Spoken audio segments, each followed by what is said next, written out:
A new Emerson poll shows Bernie Sanders topping every Democratic candidate in a head-to-head matchup against Trump in Michigan. So check this out.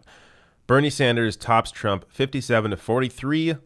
Biden tops Trump 56-44. And Warren tops Trump 54-46. So to be super fair, everybody beats Trump in Michigan, but Bernie Sanders beats him by the largest margin.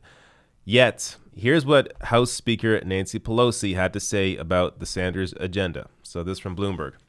Proposals pushed by Elizabeth Warren and Bernie Sanders like Medicare for All and a wealth tax play well in liberal enclaves like her own district in San Francisco, but won't sell in the Midwestern states that sent Trump to the White House in 2016, she said.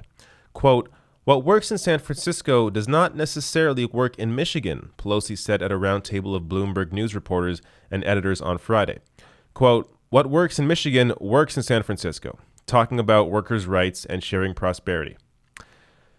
Now, there's a lot to unpack here because the way this ends, the way her last quote goes, really doesn't make any sense when you compare it to what she had just said before then. So she says here, what works in San Francisco does not work in Michigan. But, okay, even if you're saying that, it depends what you're talking about, right? Because then she goes on to say, workers' rights and sharing prosperity does work in San Francisco and Michigan.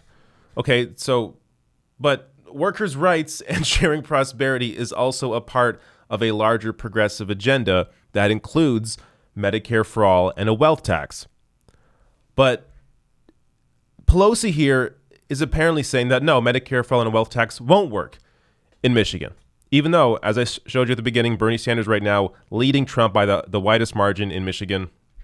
And like, what is Pelosi even referencing here in terms of Michigan won't support progressive policies?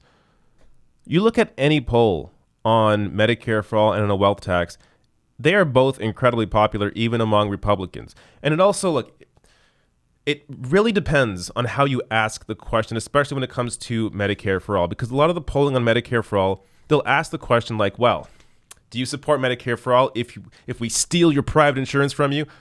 Well, if you phrase it in a way that sounds like you're if you're just taking something away from somebody, yeah, they're not going to support it if they don't understand the details. But if you explain to them that actually, under a Medicare for all system, you do keep your doctor. You can have any doctor because everybody's on the same plan. That's what single payer is. And you do keep your providers. Then people do support, vast majorities of people support Medicare for all. So here's a recent poll from Morning Consult. Majority backs Medicare for all, replacing private plans if preferred providers stay. So that is the key thing here. Now, most polls don't even get into the details like that, or don't actually explain the plan to people. But when you explain the plan, in the very few polls, actually, I think only this Morning Consult poll that I've seen actually explains how Medicare for all works. And when you explain it to people, it has massive support. But even apart from that, like 99% of polls that I've seen on Medicare for all show a majority of Americans support it. Here's one other example. So Hill Harris X, you can see here, 70% support Medicare for all. And you break the numbers down further, 92% of Democrats support Medicare for all, and even a majority of Republicans at 52% support Medicare for all. But do your own research. Look it up. You will find the vast majority of polls have a majority of Americans showing support for Medicare for all. Now let's go to the wealth tax. I mean, this is one where who would be against a wealth tax on people that are making millions of dollars, like 50 million plus for Warren's wealth tax? Who would be against this if you don't have that wealth yourself? Like, I'm going to get to in a minute why Nancy Pelosi is saying this, but let's just look at a recent poll on the wealth tax showing that most voters favor Warren's tax plan.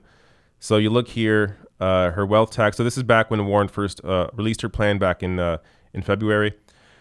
So it's a modest 2% wealth tax on households worth at least $50 million, and AOC's tax rate is 70% marginal tax rate for income over $10 million. And look, for both, majority of Democrats support.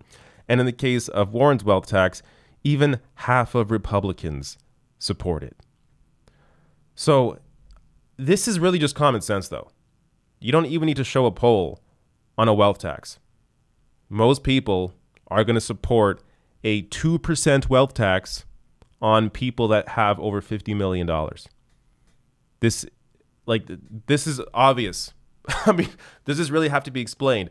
But Nancy Pelosi, why do you think she's trying to put this message out there that actually, no, people don't support a wealth tax? It might have something to do with this. This tweet from Walker Bragman here. Nancy Pelosi's net worth is estimated at $120 million. So a wealth tax would directly impact Nancy Pelosi's wealth.